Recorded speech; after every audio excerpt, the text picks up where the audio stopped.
think, of course, unang-una is the uniqueness. Kasi this is season 7, so ang dami nang nagdaan sa Pilipinas Got Talent, especially FMG has been here since season 1. And siya yung nagsasabi sa amin na parang we've seen this, ganyan. And kami naman bago lang dito. So, when I say uniqueness, it can be singing, pero parang your own flavor.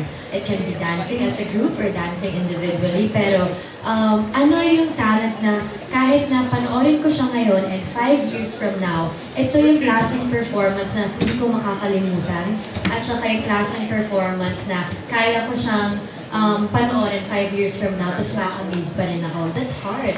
Kasi diba, ang daming pwedeng kumanta, sumayaw, or kung anong mga acts na pati kami na surpresa pwede nilang gawin. Pero parang ang hirap ng performance na tatatak sa'yo and some performance na mag-represent sa Philippines, diba? So it's really hard.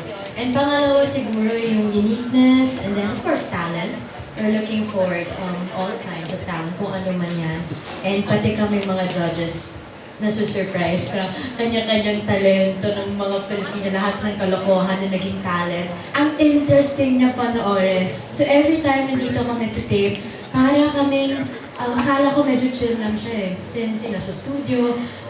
Pero it's draining, emotionally, all emotions. Parang lahat ng tao makakausap mo and it's different when you're up there and makikita mo siya ng malapit, yung mga nag-perform.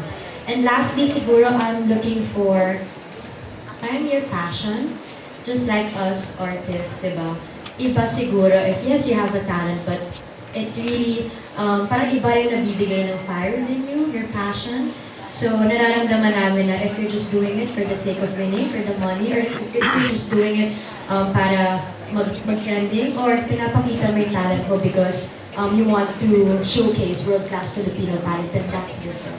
So, for me, a unique talent, then that's a champion. So I'm looking for those three things.